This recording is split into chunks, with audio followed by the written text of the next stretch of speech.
Dans cet épisode de notre podcast, nous explorons le parcours personnel de transformation spirituelle et psychologique à travers l'histoire d'une jeune femme française vivant dans la campagne qui a débuté son voyage à l'âge de 14 ans.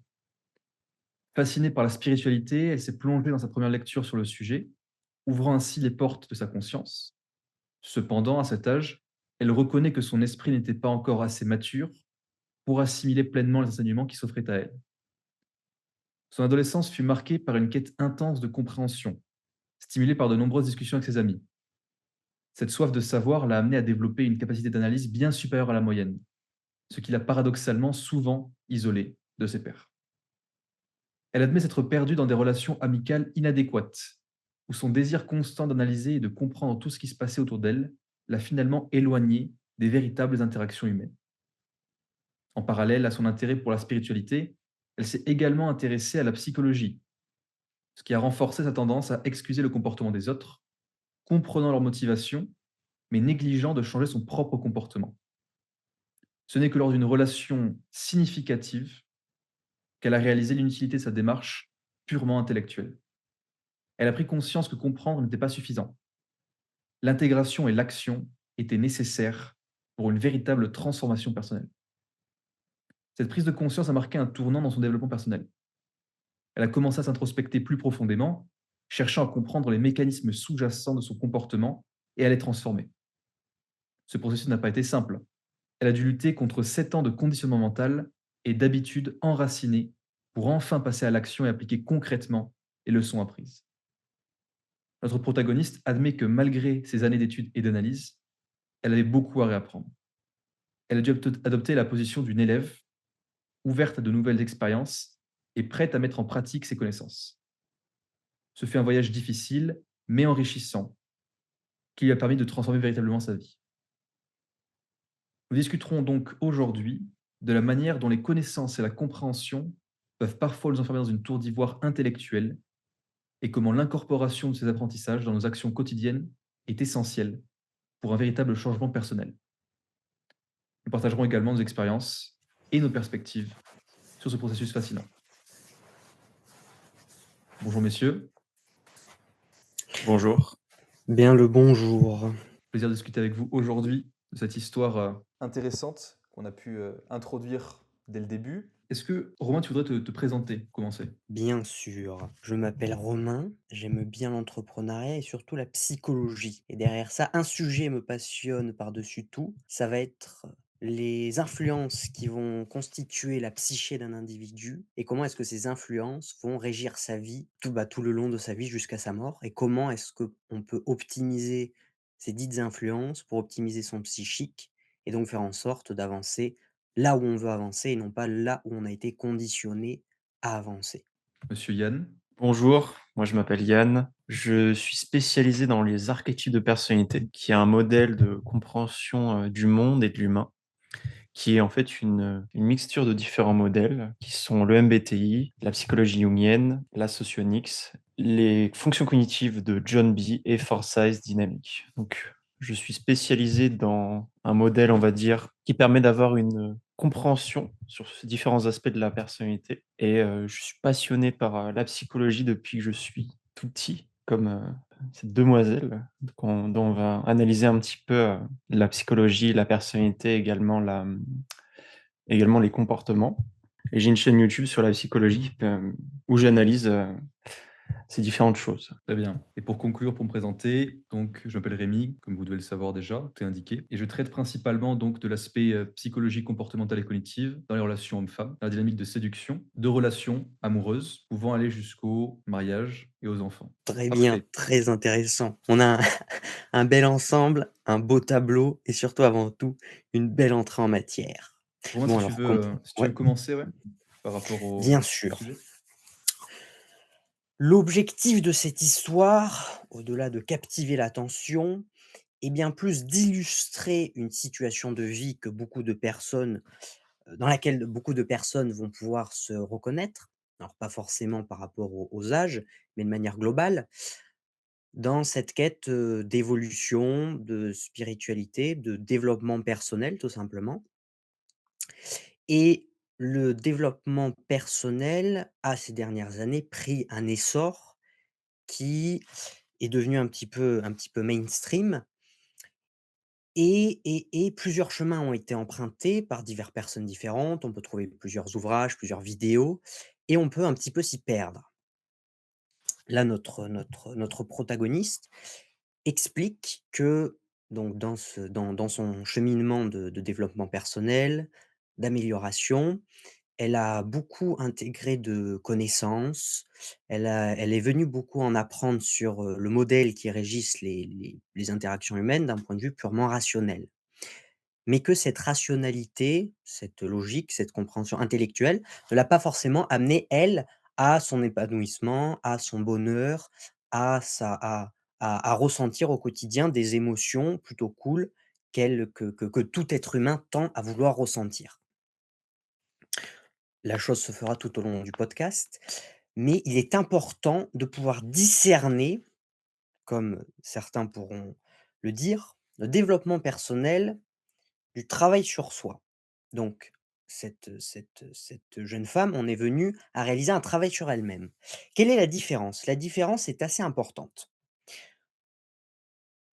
Dans la constitution psychique de tout individu, on va retrouver l'inconscient collectif, c'est-à-dire que ça va être les influences les plus profondes qu'on n'est pas capable de capter dans leur état pur, car elles vont se noyer dans des comment dire? Dans des ramifications dues, à la culture, au langage, à son expérience personnelle.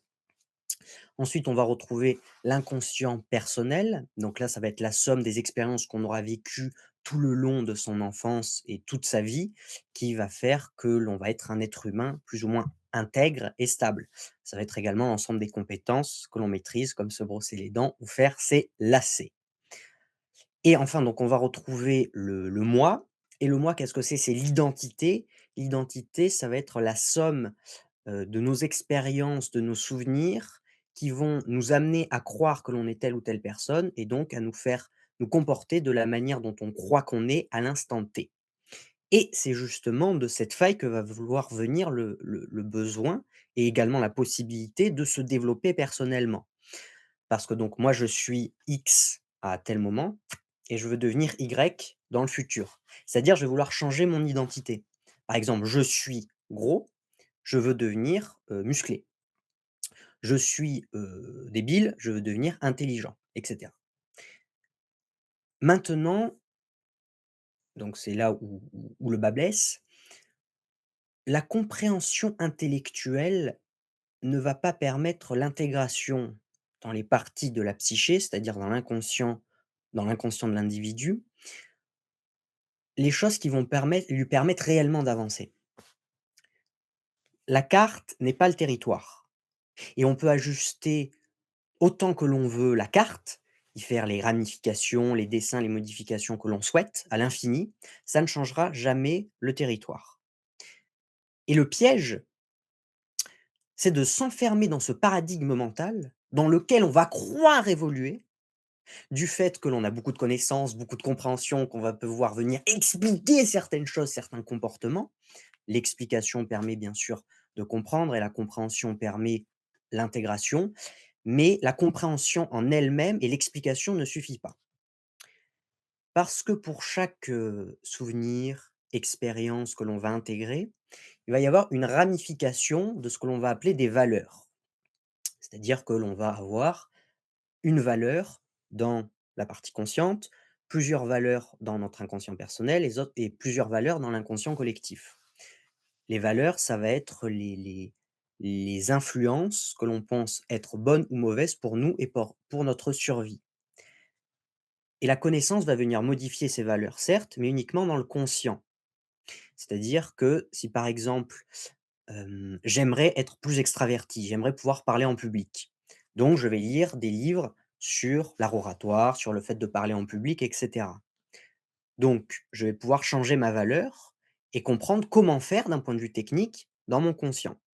Maintenant, dans mon inconscient, j'ai par exemple eu une expérience où je suis allé en public et où j'ai été humilié. C'est-à-dire que je vais avoir à différentes échelles un ensemble de valeurs qui ont stocké exposition aux gens, humiliation, donc rejet, donc danger. Pareil à l'échelle de l'inconscient collectif. Ce qui veut dire que bien que j'ai changé une valeur, que j'ai évolué sur un point dans mon conscient, sur 8, 9, 10 autres points dans mon inconscient, rien n'a bougé. Et c'est là où le travail personnel rentre en jeu. Et c'est là où le travail personnel est plus important que la compréhension. Parce que tant que vous ne faites pas votre travail sur vous, c'est-à-dire aller dans votre inconscient, chercher tous vos souvenirs, donc toutes vos valeurs liées à quelque chose que vous voulez mettre en place dans votre vie, les changer, les modifier, bah, entre autres pour exprimer, libérer l'émotion et injecter de la sécurité là où votre inconscient a cru qu'il est en insécurité vis-à-vis de quelque chose, de manière à ce que votre inconscient vous dise: «C'est OK, tu peux y aller» et donc naturellement, vous serez beaucoup plus à l'aise à aller donc par exemple en public. Cela peut après je vais laisser la parole à mes camarades qui ont sûrement beaucoup de choses à dire vis-à-vis de ce que j'ai pu exprimer.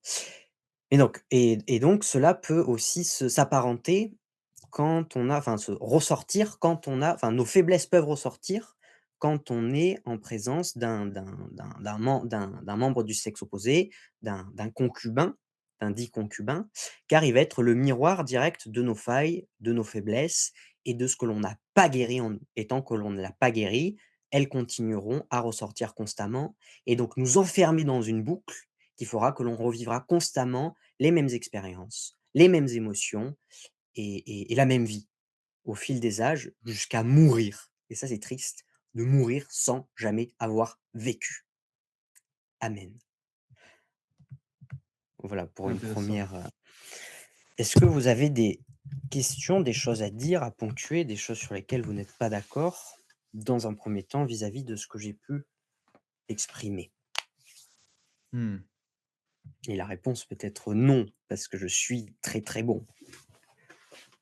Par rapport au fait de ne pas être d'accord, effectivement, c'est quelque chose de très pertinent que tu as dites. Donc, je suis tout à fait d'accord avec la grande partie de ce que tu as dit, heu, si ce n'est tout. Un point que j'aimerais soulever, que je trouvais très intéressant et qui je pense vaut le coup d'être, développé un peu plus encore, pour bien faire la distinction entre développement personnel et travail sur soi. Hem, D'après ta compréhension justement de ce que ça implique le travail sur soi pour l'individu, heu, ça peut s'expliquer facilement que les gens vont préférer se diriger vers du développement personnel qui va être beaucoup plus simple, facile à mettre en place, par rapport à justement un travail qui va être plus en profondeur et qui va lui demander plus d'efforts. Est-ce que, dans ta compréhension du sujet, il est possible de réaliser un travail sur soi par soi-même?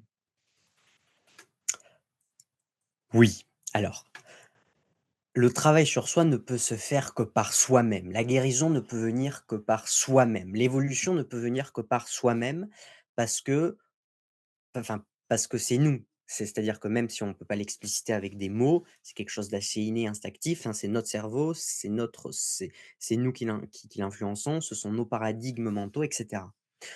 Donc dans tous les cas, la décision de réaliser cette guérison vient de nous et ce développement vient de nous. Cependant, mis à part peut-être chez une minorité vraiment infime, il faudra toujours de l'aide. Alors, cette aide pourrait s'apparenter à de la dépendance? Non. Parce qu'à partir du moment où on va vouloir évoluer, la bonne aide va venir à nous. C'est-à-dire qu'on va rencontrer la bonne personne, la bonne méthode, le bon à partir du moment où on s'ouvre l'esprit, on va faire venir rentrer des choses que l'on n'aurait jamais fait rentrer. Donc à partir de ce moment-là, il va y avoir des influences autres, donc des petites croyances que l'on avait sur soi-même, sur la vie vont venir commencer à se casser. Donc petit à petit, ça va ouvrir la brèche pour évoluer. Donc on prend la première décision d'évoluer. Donc ça en revient à nous-mêmes. Ensuite, sur tout le processus de guérison, il faut qu'on soit aidé, accompagné, ne serait-ce que par des personnes qui sont au-dessus de nous pour que l'on puisse être inspiré, pour que l'on voie réellement que ça existe. Parce que la chose principale qui va faire que l'on ne va pas aller dans telle ou telle direction, c'est qu'on n'a absolument aucun modèle et qu'on pense que c'est impossible pour les autres et donc encore moins possible pour nous-mêmes.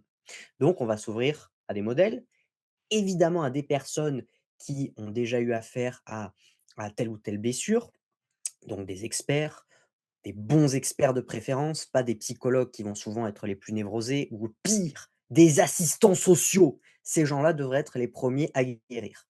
Bref, ce n'est pas la question. Donc, c'est-à-dire que sur l'ensemble de processus de guérison, là, évidemment, il va y avoir une aide extérieure. Faire des activités annexes, du théâtre, du chant, de la danse, de l'expression artistique. Parce que l'émotion est une énergie. Et quand l'énergie reste bloquée dans le corps, ça va faire que l'on va devenir tout, tout bloqué, tout raflétri. On va devenir névrosé, malade. On va être jaloux des gens qui vont avoir cette expression parce que soi-même, ça veut sortir, mais on s'en empêche. Donc, ça nous renvoie à notre propre faiblesse. Donc voilà, des choses qui permettent l'expression artistique. Le voyage pour rencontrer des gens, parce que quand vous rencontrez des enfants amputés qui ont perdu leur père et leur mère dans la guerre à l'âge de 3 ans, vous vous dites finalement le fait que Dimitri ait volé mon bonbon en CM1, ça me choque légèrement moins. Donc ça nous permet encore une fois de faire rentrer dans notre cerveau des expériences qu'il n'a jamais eues, si ce n'est, enfin qu'il n'a jamais eu d'un point de vue émotionnel, qu'il n'a jamais vécu par le corps, en plus que par l'esprit. Et donc à partir de ce moment-là, ça va permettre la guérison. Donc et à la fin, enfin tout le long du processus, c'est toujours à nous d'accepter cette guérison, oui, de faire en sorte qu'il y ait la guérison et donc d'avancer, d'évoluer. C'est-à-dire que le début, enfin le tout début de l'aventure, c'est nous qui prenons la décision et tout le long du processus, c'est toujours un partenariat entre les gens qui peuvent nous aider et nous-mêmes. Et sans les gens, on ne pourrait pas avancer, ou du moins, sauf si on médite 30 ans dans une grotte, ce qui n'est pas l'objectif non plus. Mais par contre, ce qui est sûr, c'est que sans le fait que nous-mêmes on soit prêt au changement, il n'y aura pas le changement. Donc, je dirais c'est 50-50. Mmh. Voilà, pour répondre à la question dans sa globalité. C'est d'ailleurs, c'est pareil chez n'importe quelle maladie, chez n'importe quelle réticence. À partir du moment où on s'ouvre à la possibilité de la nouvelle expérience, de la nouvelle croyance, la nouvelle concrétisation d'un résultat, bah, ça permet de le mettre en place, ça permet d'avoir du feedback. Parce que ce qui est douloureux, c'est jamais le fait de créer cette nouvelle expérience, même si on a une phobie. Ce qui est douloureux, c'est pas le fait de voir une araignée, c'est que l'araignée nous renvoie à une émotion qui ne s'est pas libérée et donc qui va s'activer au moment où on voit l'araignée. Donc c'est-à-dire, c'est toujours le passé qui influence le présent. Mmh. Voilà. Très, très intéressant, ouais. Très, très intéressant et ça fait poser donc du coup une question, subséquente qui, en tout cas, m'apparaît comme étant très logique. C'est imaginons un cas qui doit être le cas de beaucoup de personnes de toute évidence, qui ont déjà un schéma répétitif qui est ancré, justement, qui se renforce, qui s'auto-renforce, constamment et que ces personnes sont vraiment bloquées dans une boucle où elles ne perçoivent même pas la possibilité que de tester une nouvelle expérience pour sortir de cette boucle et faire en sorte donc de travailler sur elles-mêmes, guérir cette blessure et aller mieux. Donc pour elles, en fait, c'est-à-dire que vraiment, elles sont bloquées dans une situation où elles ont l'impression que leur vie va être la même tout le temps et elles ne se donnent pas la capacité que d'imaginer un autre type de vie, une autre expérience, une autre réalité. Est-ce que donc il est possible, bel et bien, qu'il y ait une certaine proportion de personnes sur terre qui soient, entre guillemets, «condamnées» à ne pas pouvoir sortir de ces schémas répétitifs parce que justement ils n'ont pas, l'expérience possible ou initiale qui leur permet d'initier ce changement? Alors là, effectivement, enfin, dans une personne où, enfin, schéma classique, un boomer, il a 70 ans, il a fait mai 68, il a ses convictions, sa plus grosse croyance, c'est: «On est comme on est et c'est pas à mon âge qu'on va changer». Du coup, c'est un truc, c'est méga ancré. Il a bâti toute sa vie autour du fait qu'il faille, plus de richesse, un bon métier, des études et cetera et aucune expression, rester stoïque, avoir une vie nulle et lire des romans nuls et faire que des trucs nuls. Du coup, là, effectivement, c'est la merde. C'est-à-dire que pour une personne qui a vraiment un schéma qui est cristallisé, qui est fossilisé en lui, ça va être extrêmement compliqué. Mais pas impossible. Et là, bah, enfin, si la chose ne se fait pas dans cette vie, on ne peut qu'espérer qu'elle se fasse dans une autre vie. On s'orienterait vers, à ce moment-là, vers des considérations religieuses, spirituelles, de certaines croyances, qui justement ne seraient pas forcément, les bienvenues dans un esprit cartésien, agnostique, rationaliste, sceptique. Mais c'est possible chez tout un chacun, à n'importe quel âge, à partir du moment où il ne fait que s'ouvrir à la possibilité, même pas y croire, juste s'ouvrir à la possibilité qu'il puisse exister un monde dans lequel il peut changer, il peut évoluer, il peut avoir ça, il peut faire ça, il peut être ça. À partir du moment où il s'ouvre, ça va lui apporter certaines choses qui vont, à son échelle de ce qu'il croit possible, lui faire valider sa croyance et donc lui donner envie d'aller plus loin. Chacun son rythme. C'est-à-dire que pour une personne qui enfin, par exemple, pour quelqu'un qui est extrêmement timide au lycée, qui a jamais parlé de filles à n'importe quoi, pour lui, il n'aura jamais de relation toute sa vie. Mais à un moment, il s'ouvre simplement, il se dit: «OK, pourquoi pas? Je vais, enfin, il existe un monde, il existe un univers, il existe un possible dans lequel je peux plaire à une fille». Là, qu'est-ce qui va se passer? Il y a une demoiselle qui va venir, lui demander un crayon. Truc tout bête, truc nul, mais à son échelle, ça va venir renforcer sa croyance. Et donc ça va lui permettre de s'ouvrir à la possibilité de changer. Alors, il pourra jamais se transformer en profondeur tant qu'il n'aura pas guéri sa boucle et sa croyance originelle, ses blessures originelles, mais ça va lui permettre de le mettre dans la voie, petit à petit.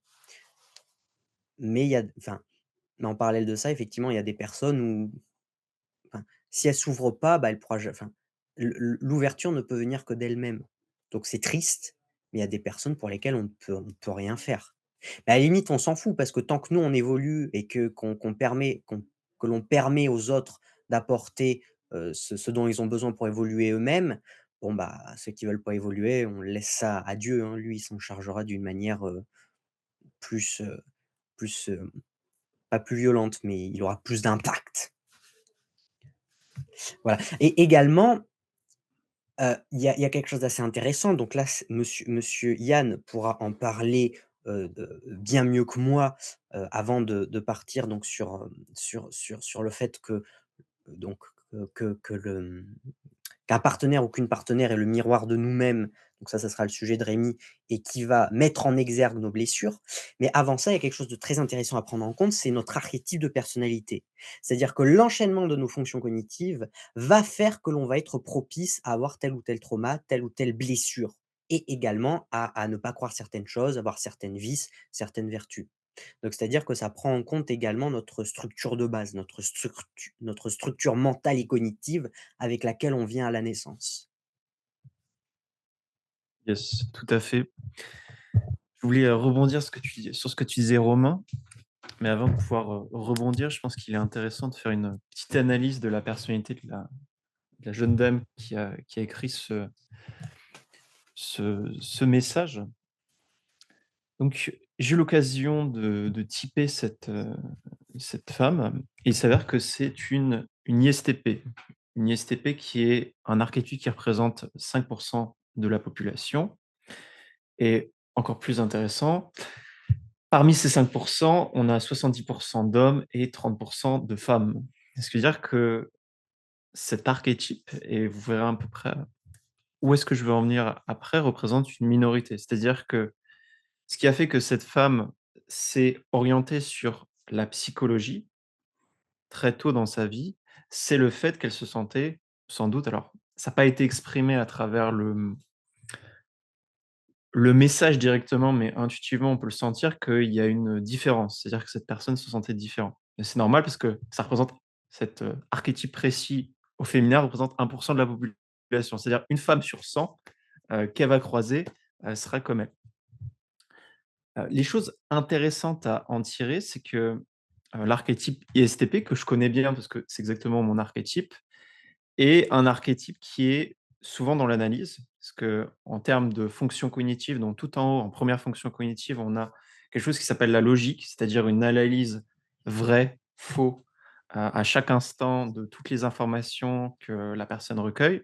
C'est un archétype qui est dans l'instant présent, donc qui aime bien expérimenter des choses et en plus d'expérimenter des choses, analyser, regarder ce qui se passe, regarder comment réagissent les personnes pour comprendre ça d'un point de vue logique. Donc au niveau de la psyché de cette personne et notamment au niveau de sa psyché quand elle était jeune, parce que je vous ai parlé que, je maîtrisais quelque chose qui s'appelle, les 4 dynamiques de l'esprit, Forsyth Dynamics. Mais pour vraiment vous simplifier la chose, plus on est jeune, plus on est sur quelque chose qui s'appelle son ego. C'est-à-dire ces 4 premières fonctions cognitives qui sont pour cette dame-là et pour moi également, la logique, l'instant présent, le fait de vouloir des choses, d'avoir une volonté propre et également d'avoir peur des réactions des autres et d'être très sensible à la façon dont vont réagir les autres. Et c'est sans doute pour cette personne, enfin, pour cette raison qu'elle s'est orientée sur la psychologie très jeune, c'est pour avoir en fait comprendre comprendre l'humain, comprendre également la morale des humains, les intentions, qu'est-ce que les autres humains lui veulent? Parce qu'en fait, elle n'a pas cette compréhension intuitive. Cette compréhension, elle l'a eue en lisant des livres, en analysant des personnalités, des personnes autour d'elle et ce qui induit quelque chose et on s'en rend compte à peu près après dans le message quand elle a une sorte de révélation, elle était vraiment orientée vers l'externe. L'analyse constante des personnes, des gens autour d'elle et en étant tout le temps sur cet externe, cet extérieur, elle s'est rendue compte au bout d'un moment, au bout de plusieurs années, elle l'a dit elle-même, au bout de 7 ans, en fait, il y avait quelque chose qui manquait et cette chose qui manquait, c'était de l'interne. C'est-à-dire se comprendre elle-même comment elle se sentait, parce que ça se trouve à force d'analyser, analyser, elle s'est même pas dit enfin, elle a eu une réflexion sans doute pour plusieurs années, c'est: «OK, j'analyse, mais moi comment je me sens?» parce qu'on est quand même dans le contexte, il y a quelque chose qui s'appelle les relations humaines, donc OK, j'analyse les personnes, comment ils sont, je réagis, mais moi comment je me sens? Comment je me sens en interne? Et je pense que c'est cette révélation qu'a eu cette fille, c'est retourner sur son interne, sur son elle-même et c'est là qu'on aura une sorte de dualité suivant les archétypes, qui n'est pas en réalité une dualité, mais un axe sur lequel il faut se trouver et être à l'équilibre. C'est qu'il y a certains archétypes de personnalité, certaines personnes qui seront vraiment orientées sur l'externe et du coup qui devront faire ce travail d'aller sur de l'interne et des personnes qui sont trop sur leur interne, trop sur leur confort, à pas essayer de assez bouger et devront s'orienter sur l'externe. Sur aller chercher les expériences, aller chercher une personne qui peut créer un déclic et c'est là qu'on a toute cette dualité qui est le développement personnel, où vous commencez le développement personnel, donc déjà vous commencez à lire des livres de développement personnel. On vous prend, enfin le commun des mortels vous prend un peu pour un fou, on vous trouve, voilà, un peu bizarre et vous allez rentrer dans ce cercle où vous allez lire, lire, lire plein de livres de développement personnel et rentrer dans une sorte de paralysie de l'analyse. Donc si vous êtes orienté vers l'externe, vous allez tout le temps analyser les autres. Si vous êtes orienté sur l'interne, vous allez être plus peut-être sur quelque chose de spirituel, sur votre interne à vous et être paralysé trop dans votre confort et ne pas bouger. Donc voilà l'analyse que j'ai par rapport un petit peu à mes différents modèles. C'est très intéressant. Est-ce que Rémi, tu as des questions? Parce que moi, j'en ai plein. Mais aussi plein, forcément. C'est toujours le sujet, notamment avec les archétypes, hein, c'est venir comprendre comment est-ce que certains archétypes sont beaucoup plus sujets à certaines, on va dire, blessures d'un côté, mais aussi de l'autre à certains vices dans lesquels ils vont pouvoir s'orienter naturellement, des espèces de ouais, des écueils, on pourrait dire. Hem, Si tu devais comparer ça, je dirais donc vraiment donc, pour une ISTP femme, comparer ce type de problème qu'elle a eu, ce type de blessure avec, l'ensemble des autres archétypes. Comment est-ce que tu dirais qu'elle se situe par rapport aux autres? Et notamment dans le sens, à quel point est-ce qu'il a été possible pour elle de se faire comprendre ou de que sa blessure ou disons, le problème qu'elle a rencontré puisse être compris par d'autres archétypes versus par, un ISTP, si tu vois ce que je veux dire? Ouais, bien sûr. Alors là, tout va l'idée générale, ça va être vraiment pour savoir si on est compris ou pas, considéré comme bizarre ou pas, c'est assez simple. C'est votre archétype, donc que vous soyez homme, femme, donc c'est toujours votre archétype de personnalité. Quel pourcentage de la population il représente? Ça va de 12 à 1 pour les plus rares et après au niveau de l'axe, est-ce que c'est un archétype plus masculin ou plus féminin? Donc déjà, on peut voir que ISTP femme égale archétype assez rare. Ce qui fait qu'elle a sans doute eu des difficultés à se faire comprendre, notamment quand elle était plus jeune et c'est pour ça qu'elle s'est orientée vers, la psychologie naturellement. Simplement parce que les artisans qui correspondent aux ISTP représentent enfin, aux Les artisans, où sont inclus la classe des ISTP, représentent 30 de la population. Donc c'est pas la classe la plus rare, mais c'est quand même quelque chose d'assez, peu commun. La classe dirigeante, on va dire, en ce qui concerne la proportion la plus grande de la population sont les gardiens. Les gardiens, en général, sont orientés vers le passé, vers leurs émotions internes. Ils ont également une intuition assez naturelle de ce que leur veulent les autres.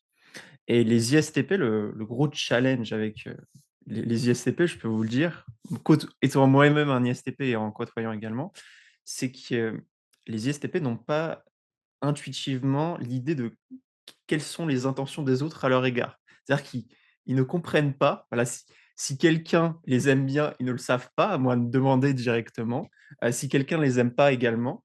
Donc ils sont toujours dans cette nous sommes toujours dans cette un petit peu, ce brouillard mental qui fait qu'on essaye de chercher des modèles à droite, à gauche et c'est un petit peu pareil pour les ESTP.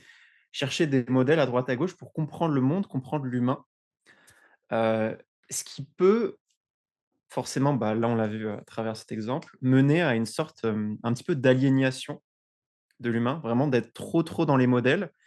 On aliène l'humain, donc l'humain n'est plus, un être humain, mais en fait, c'est un modèle. Et en faisant ça, on s'aliène aussi soi-même. Parce que du coup, on est trop orienté sur l'externe et pas assez sur l'interne, sur ses propres émotions, comment on se sent au quotidien.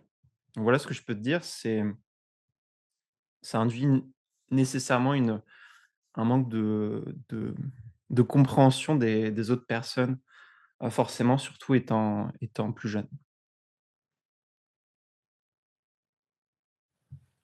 Donc, c'est-à-dire, si je comprends bien ta pensée, ces fonctions cognitives, donc qui sont entre autres la logique, font qu'elle va naturellement avoir une tendance à vouloir tout analyser, tout comprendre, en plus du fait qu'elle soit dans l'instant présent, donc pareil, expérimentée et que naturellement elle va pas avoir la tendance à savoir ce que veulent les autres par rapport à elle, c'est ça? Oui, c'est ça exactement. Ouais. C'est Et les que intentions des autres à son égard. voilà, les intentions des autres à son égard et donc que ça va la pousser à se questionner, là-dessus et à pousser ça pour enfin savoir ce que les intentions des autres à son égard. Exactement. En fait, Donc c'est il y a une combinaison qui fait qu'elle ne connaît pas les intentions des autres à son égard. Également la position, heu, du FE, ce qu'on appelle FE, c'est la capacité à ressentir les émotions des autres et dans une position un petit peu, gênante pour les ISTP qui s'appelle la position inférieure, donc elle est en insécurité par rapport à ça. Elle est en insécurité par rapport à ça et en plus elle ne connaît pas les intentions des autres. Ce qui fait qu'elle va aller chercher des modèles externes pour comprendre les autres.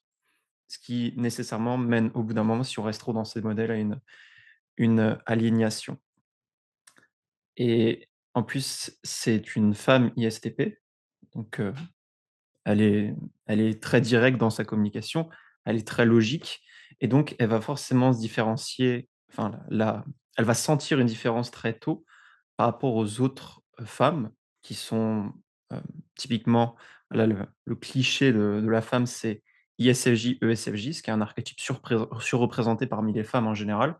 Donc des femmes très féminines qui ont conscience des émotions des autres, également des intentions des autres et qui ne sont pas en insécurité par rapport à ça, notamment par rapport aux émotions. Donc il va avoir un fossé qu'elle va ressentir forcément, très jeune. donc ça veut dire que chez certaines personnes qui vont se sentir en décalage, ça va être entre autres dû au fait que c qu'ils enfin, qu'ils ont un archétype qui n'est pas forcément très représenté et donc qui vont avoir des envies ainsi enfin des désirs, naturels ainsi que des peurs naturelles qui vont un peu les isoler, là où pour d'autres ça leur paraîtrait normal. Ouais, c'est ça il y aura un manque, plus vous êtes rare, plus vous sentez un décalage, parce qu'en fait, vos fonctions cognitives sont sous-représentées. Je prends par exemple l'exemple un exemple de fonction cognitive qui est encore moins représentée que la logique. Alors quand je dis la logique, je tiens à vous préciser, vous avez l'ensemble, tout le monde ici a l'ensemble des 8 fonctions cognitives qui représentent la psyché humaine, mais ces fonctions cognitives sont plus ou moins représentées suivant votre archétype. C'est-à-dire que moi, j'aurai la logique dans une fonction qui s'appelle héros, ce sera ma première fonction cognitive, alors que pour d'autres personnes, ce sera en deuxième, en troisième. C'est-à-dire qu'ils auront une compréhension de la logique, mais beaucoup moins instinctive. Et du coup, ils auront d'autres forces et d'autres faiblesses. Je te prends l'exemple, par exemple, Romain, de la fonction NE, qui est l'intuition extravertie, c'est-à-dire la capacité à savoir les intentions des autres. Quand elle est située en héros, par exemple chez des archétypes qu'on appelle l'avocat et le visionnaire, c'est quelque chose qui est très rare. Parce que les avocats et les visionnaires sont des archétypes très rares. Donc notamment, les visionnaires représentent 3% de la population, les avocats, on est sur 6%. En plus, c'est un archétype qui est plutôt féminin. Et donc, il y aura forcément, ils vont sentir un décalage Lequel est instinctif. féminin, le visionnaire ou l'avocat? Ou les deux? Les deux. Mais je te dirais que les avocats sont un archétype beaucoup plus féminin, en général. OK, donc eux vont sentir un décalage par rapport au reste des people. C'est sûr, parce que tu es en NERO, tu connais les intentions des autres, à tout moment. Et pour donner un exemple, pour les avocats, qui savent les intentions des autres et qui savent aussi ce que pensent les autres, ils sont au courant à tout moment de, leurs partenaires, des partenaires avec qui ils peuvent se mettre sexuellement, tout le temps. Parce ils se rappellent où sont les gens, voilà, quelles interactions ils ont eues, ce qu'ils pensent, leurs intentions, et ils ont une awareness, donc une compréhension, une clairvoyance, de toutes ces choses, absolument incroyable. Beaucoup plus élevée que les ISTP, par exemple. La chance. Voilà. Tout à l'heure, tu parlais de on n'a pas tous le NE. Tout à l'heure, tu parlais de logique. Alors, on a tous, dans le enfin, pour nous, la logique, enfin, pour les gens, la logique, c'est les mathématiques, quoi. C'est quoi précisément la logique d'un point de vue fonction cognitive? Qu'est la logique? La logique, c'est la compréhension intuitive de ce qui est vrai, ce qui est faux. Plus tu as une fonction cognitive logique qui est haut dans ton stack de fonctions mentales, donc au niveau de ton cerveau, plus tu auras une compréhension rapide et intuitive de ce qui est vrai et faux. C'est-à-dire que tu vas voir quelqu'un qui a une fonction logique, par exemple, en inconnu ou en démon, tu vas lui demander des choses. C'est très probable que quand tu lui demandes des choses, des faits, hem, parfois qu'ils disent des faits, donc des choses qu'il a compris du monde, s qui est pas une f pas une forte compréhension, mais qui puisse pas vraiment te prouver par A plus B que c'est sûr à 100, tu vois? Par exemple, quand une personne va théoriser, quelqu'un qui n'est pas logique, c'est-à-dire qu'il a fonction cognitive en inconnu, en démon, il va théoriser des choses et tu vois les fondements, il y aura c'est comme si ce serait un peu bancal à certains moments. Alors que quelqu'un qui est très logique, qui a une sorte de structure, un peu une pyramide, c'est du solide et tu es sûr à 100. Quand tu vois la théorie, tu dis: «Ah ouais, mais ça, c'est sûr à 100». Et je voilà, et pour te donner un exemple, moi, pour vraiment que tu puisses comprendre, moi, les archétypes, au début, quand j'ai commencé à m'intéresser aux archétypes de personnalité il y a 2 ans, je me suis toujours enfin, je me disais: «Une chance sur 2, ce soit du bullshit». Voilà, je ne sais pas. Donc qu'est-ce que j'ai fait? Je me suis intéressé au modèle, j'ai testé des trucs. J'ai testé quelque chose d'intéressant qui s'appelle les compatibilités, amoureuses, sexuelles et amicales. Ça a vachement bien marché, donc ça renforce ma croyance dans le modèle et ma logique. Et plus je teste des trucs dans les archétypes de personnalité, plus je me rends compte de la validité du modèle à travers toutes mes expériences. Du coup, ça renforce ma logique et ma croyance dans ce modèle. Plus quelqu'un va être logique, plus il pourra faire ça intuitivement. Donc c'est-à-dire que la logique, en gros, ça va être: je teste, à partir de là, c'est oui, non, oui, non, oui, non, et plus j'ai de oui, plus ça permet de dire que le truc est vrai, plus j'ai de non, plus ça me permet de dire que le truc est faux. Donc c'est pas déconnant comme résumé, c'est très bien dit. OK, intéressant. Juste, ça veut dire quoi ISTP? ISTP, c'est l'acronyme qui vient du MBTI à la base. Donc ISTP, I, c'est introverti, donc c'est un archétype qui est introverti. S, ça va correspondre à la sensation, la perception, donc ce que j'ai défini tout à l'heure par SE, qui est une sensation externe. T, ça correspond au thinking, donc c'est un archétype qui est dans la sensation, c'est sa deuxième fonction cognitive, et qui est dans la pensée, sa première fonction cognitive. Et c'est un archétype également qui est en perception. Perception, ça vient de la sensation, c'est pareil. Il y a des archétypes qui sont beaucoup plus en jugement, comme par exemple, les ESTJ qui, ont un jugement externe du monde, un TE, et des archétypes qui sont en perception, ils ont une compréhension interne en fait, du monde. En fait, ils vont comprendre de point de vue interne le monde, le percevoir, comprendre internement. Voilà. Donc ISTP, c'est ça. Introversion, sensation, thinking, perception.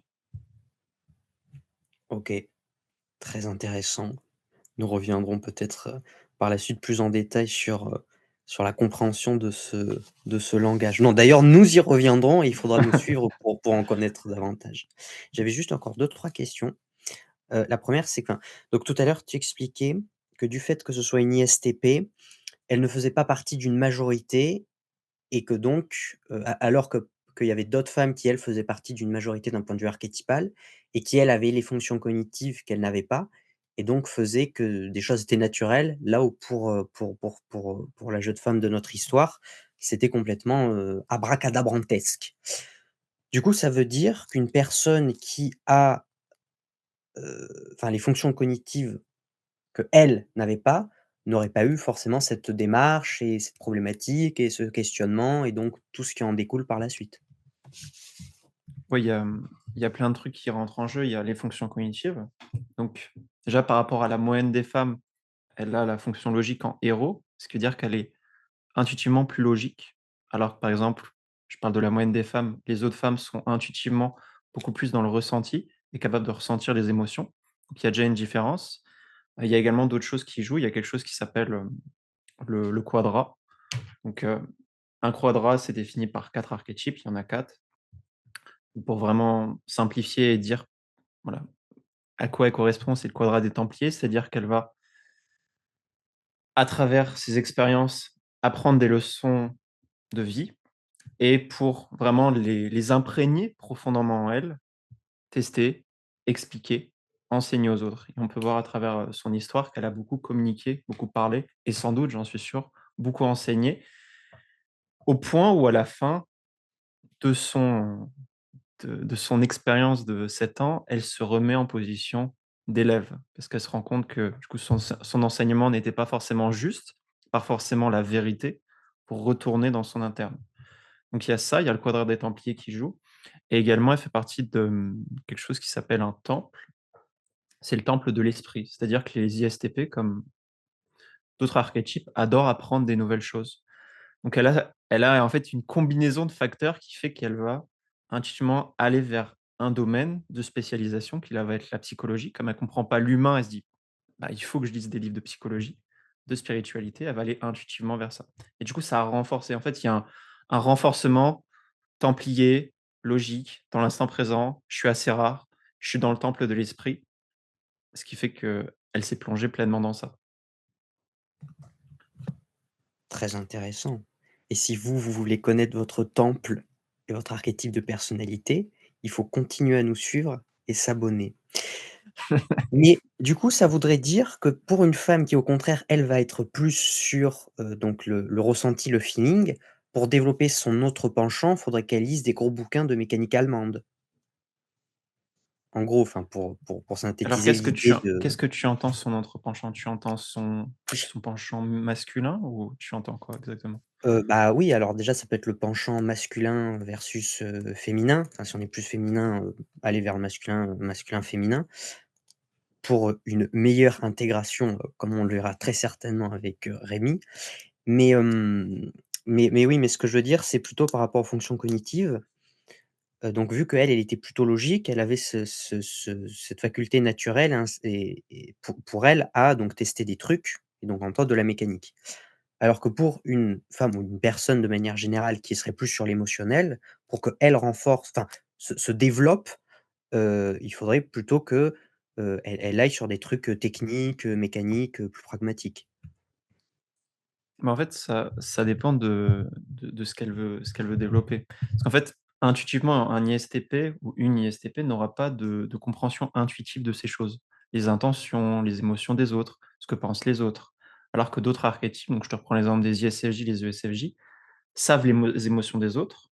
Ils sont super amicales, donc l'exemple cliché de l'ISFJ, le SFJ, c'est vraiment la femme, la mère de famille qui est super sympa avec ses enfants, qui offre des bonbons et des ballons à tout le monde, qui a un sourire naturel, un smile, une joie de vivre qu'elle va transmettre.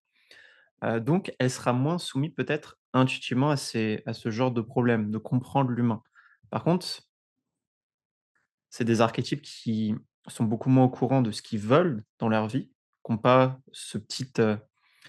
cette puissance intérieure qu'on appelle NI qui correspond à la volonté, le fait de savoir, voilà, ce que tu veux. Je pense que tu connais bien cette chose-là, Romain, et ces archétypes-là l'auront beaucoup moins. Donc en fait, ça va toujours dépendre de ce que va rechercher la personne et à quoi elle va être confrontée. Donc ça va dépendre de son expérience et de son archétype.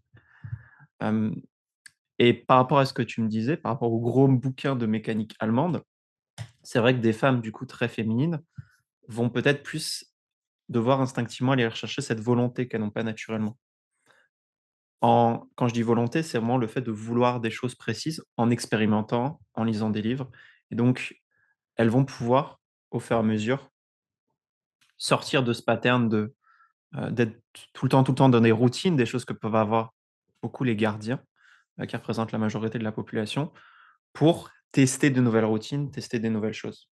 Et je te prends un exemple de personnes parce que des ISFJ, des ESFJ, pour que vous puissiez mettre une étiquette sur cet archétype. Moi, j'en ai beaucoup au téléphone quand je faisais du closing, et souvent les ISFJ et les ESFJ, c'est, des infirmières qui travaillent, ou tu parlais des assistantes sociales, voilà. C'est souvent, ils sont souvent dans ce corps de métier, et ça m'est arrivé plein de fois où j'ai des infirmières au téléphone qui sont depuis 10, 15, 20 ans à continuer à faire la même chose, la même routine. Pourquoi? Parce qu'ils ont un SI qui correspond à la routine, la discipline, l'organisation, le devoir, en héros ou en parent, donc quelque chose qui est très puissant, et qui subissent de la douleur, qui pensent même que c'est normal de subir de la douleur, et qui vont, au bout d'un moment, se dire, parce que trop de douleur, voilà, trop le je pense que tu pourras peut-être le comprendre plus intuitivement que moi, Romain, par rapport à l'inconscient et le conscient,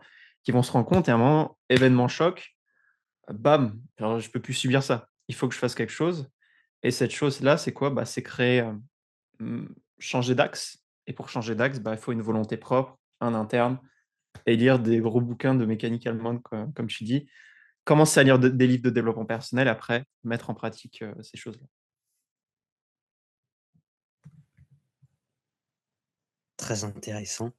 Mais Donc les amis, merci pour tes questions, Romain. ça permet de booster les amis si vous êtes infirmier ou infirmière. Au-delà que vous fassiez un métier extrêmement respectable, dont les gens ont besoin, faites en sorte de changer vos routines et d'injecter plus de chaos dans votre vie. Cependant, potentiellement certaines peurs peuvent vous bloquer. Auquel cas, je pose la question à Rémi, entre autres par rapport aux influences que vont avoir les conjoints et les conjointes. Comment faire pour s'introspecter, et pour comprendre un petit peu ses propres dynamiques et pour pouvoir avancer dans la vie? Hem, c'est le but de l'explication que j'aimerais fournir à ce sujet que j'ai subdivisé déjà en plusieurs niveaux de compréhension, mais deuxièmement aussi sur quelque chose de chronologique. Je m'explique. Heu, la présence d'une personne dans notre vie va être un cap, je dirais quasiment obligatoire pour la grande majorité des personnes.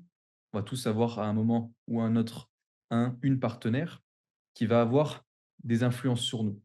Ce qu'il faut comprendre dès le début, c'est que si on n'a pas fait un travail sur soi initial, généralement la personne qu'on va attirer à nous et qui va devenir notre partenaire va avoir un niveau de conscience qui va être globalement similaire au nôtre, et donc un niveau de blessure qui va être tout à fait similaire au nôtre. Exemple très concret, si on a une personne en face de nous qui va avoir un style d'attachement avec une tendance anxieuse, on va avoir pour matcher cette personne-là, un style d'attachement avec une tendance, d'évitement de l'autre côté.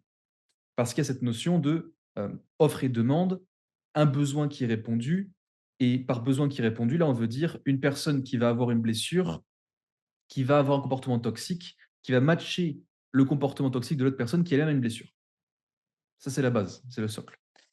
Ce qu'on peut voir déjà dans l'histoire, pour comprendre un petit peu le sujet, ce qui a été un moment, charnière dans sa vie, ce qui a fait comprendre un petit peu toute la différence entre développement personnel et travail sur soi, c'était sa relation amoureuse. Comment ça?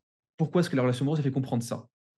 Parce que dès le moment où on n'est plus seul par soi-même, mais qu'on a quelqu'un qui a un espèce d'effet miroir sur nous et dans lequel on peut voir les travers de notre propre comportement, directement et étrangement, c'est beaucoup plus facile de comprendre que on est toxique, on a des blessures et qu'il y a quelque chose à guérir.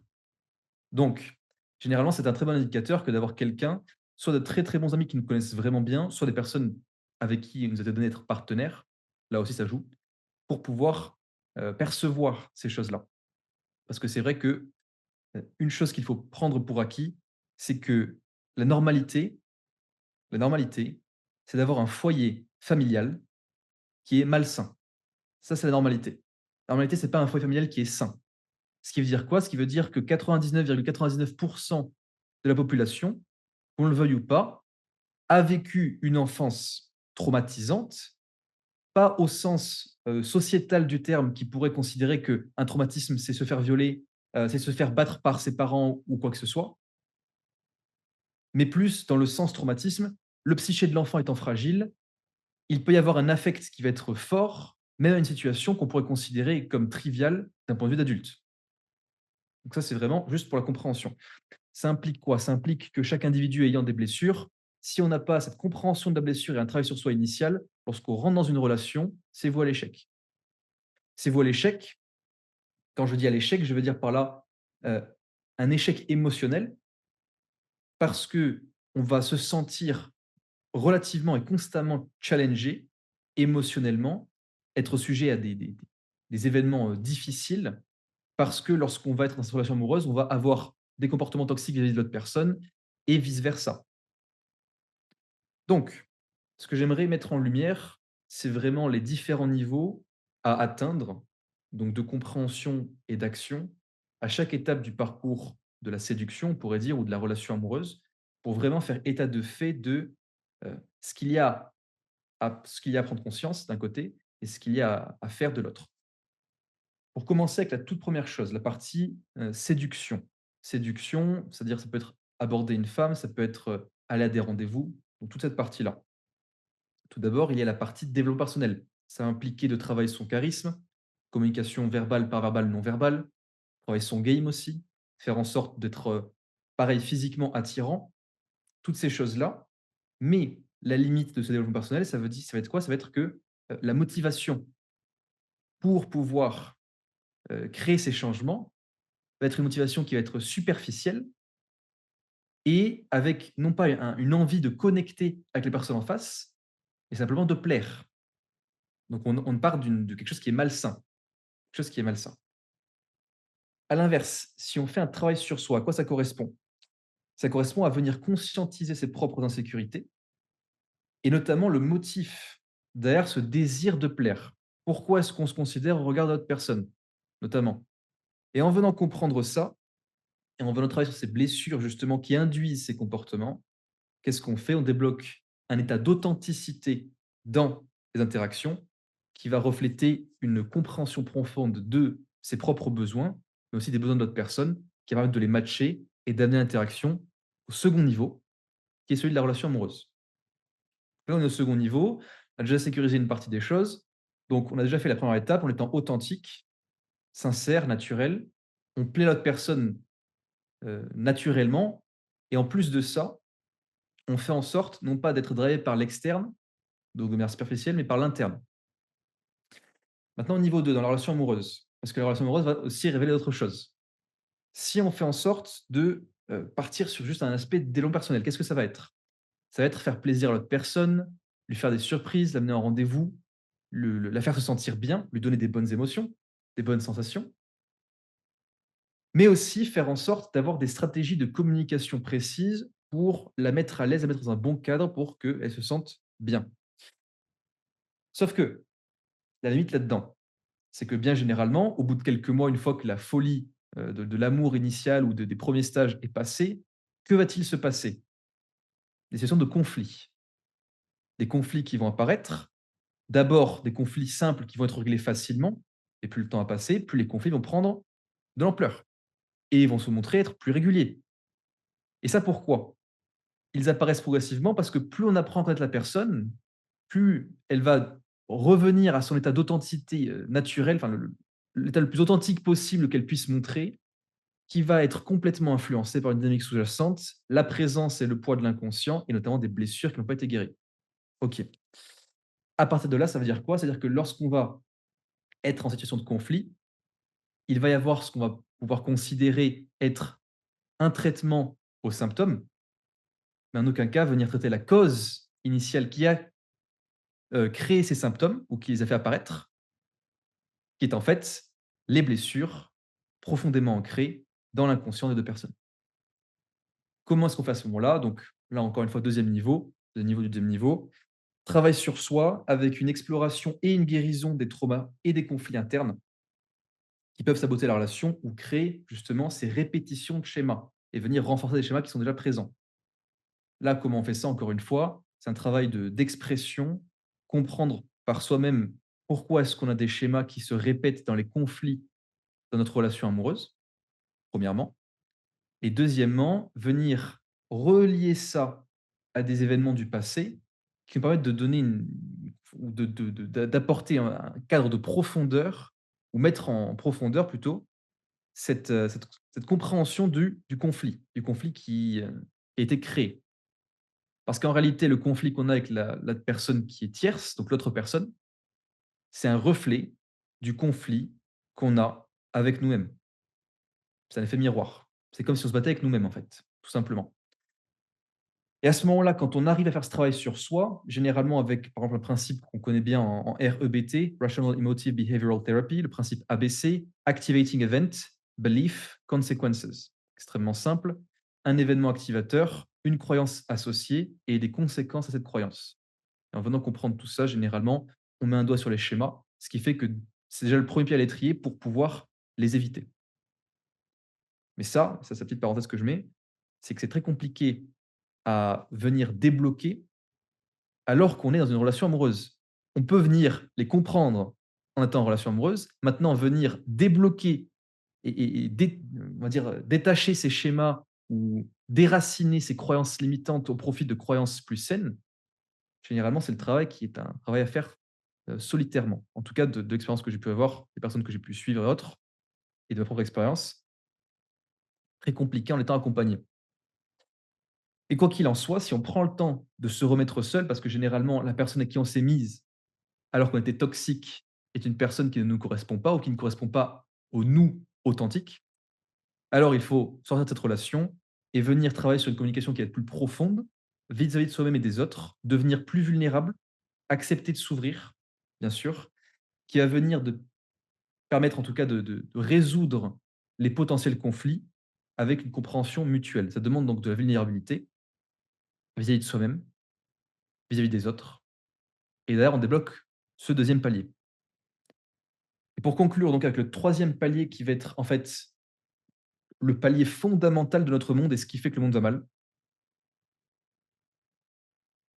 la perspective de fonder une famille et l'impact que ça va avoir sur l'enfant.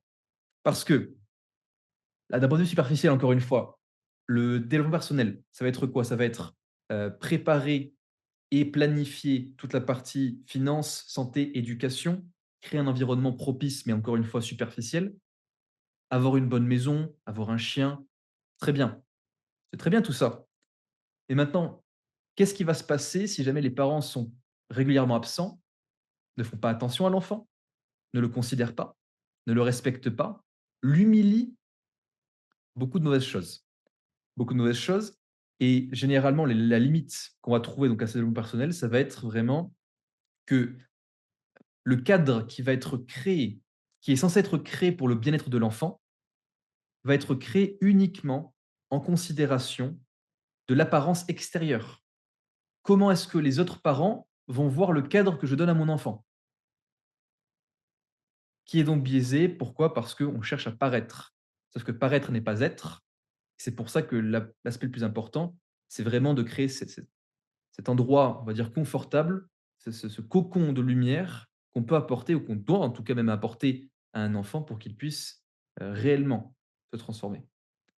Et donc, comment on travaille sur soi à ce moment-là? Là, il ne s'agira pas de quitter sa femme ou quoi que ce soit, c'est pas ce que je dis. Par contre, il s'agira d'analyser ses propres expériences et familiales et enfantines. Donc familiales par rapport à notre relation à nos parents, enfantine par rapport à notre relation à nos parents étant enfant et leur impact sur tout ce qui va toucher au fait de devenir soi-même parent. Parce que parfois, ce qu'on souhaite, on va dire le plus éviter, c'est ce qu'on va le plus exprimer. On souhaite s'écarter le plus possible de ce que nos parents nous ont transmis, étant négatif. Et au final, on va le transmettre complètement inconsciemment et sans le vouloir à nos enfants parce qu'on n'a pas déraciné ce schéma et qu'on l'a laissé sur place. On n'a pas travaillé en profondeur dessus. Et donc travailler en profondeur, en ayant cette analyse-là, beaucoup plus profonde et en venant sortir ces croyances-là, quelque chose que Romain travaille, je dirais en profondeur et qui est un sujet très intéressant, avec une certaine forme de thérapie. Qu'est-ce qu'on obtient? On obtient la capacité à se préparer émotionnellement et psychologiquement à accueillir un enfant, déjà. Mais deuxièmement, on fait en sorte de guérir ces blessures, les dernières blessures qui subsistent, pour donner la vie et faire en sorte de donner un sens à cette vie. Et faire que cette vie ne soit pas, encore une fois, blessée et parte avec un handicap comme en réalité la majorité des personnes, mais permettre à cet enfant d'évoluer sainement autant que faire se peut et au moins de lui poser des bases pures, saines, un cadre confortable pour si même il venait à avoir une blessure qui ne dépendrait pas de nous, comment il puisse réagir positivement à celle-ci, rapidement, pour éviter qu'elle s'ancre trop profondément et venir passer directement à l'âge adulte en étant pleinement conscient de sa force et de son caractère en tant qu'être humain. Voilà le sujet. Merveilleux, Rémi. Moi, j'aurais, quelque chose sur lequel je pourrais rebondir. Après, j'aurais une question à te poser. Heu, c'est très intéressant que tu aies discuté de la famille, parce que beaucoup de personnes et je pense nous aussi, présents, voulons potentiellement fonder une famille, voilà, faire quelque chose. Voilà, c'est un peu voilà, l'humain de base veut fonder une famille, en général. Je parle de la majorité de la population et il faut faire très attention à se demander pourquoi on veut fonder une famille et est-ce que allez, il faut pouvoir faire en fait ce travail, ce voyage interne en soi, soigner ses blessures, parce qu'il faut se rendre compte de est-ce qu'on veut fonder une famille pour transmettre quelque chose, donc transmettre un héritage, des connaissances, voilà, améliorer profondément la personne et en être persuadé au fond de soi? Ou est-ce qu'on veut aussi fonder une famille pour plaire? Plaire à l'environnement, plaire au père, à la mère, parce qu'il y a une pression pour ça. Et également, est-ce qu'on veut réellement fonder une famille ou est-ce qu'on n'est pas plutôt amoureux de l'idée de la famille, en général? Il faut faire très attention à ça, parce que j'en reviendrai sur, certains archétypes de personnalité, hem et notamment les ISFJ et les ESFJ qui sont quand même, je le rappelle, l'archétype présent chez les femmes, ont tendance, alors plus que les autres archétypes, à être amoureux de l'idée de la famille.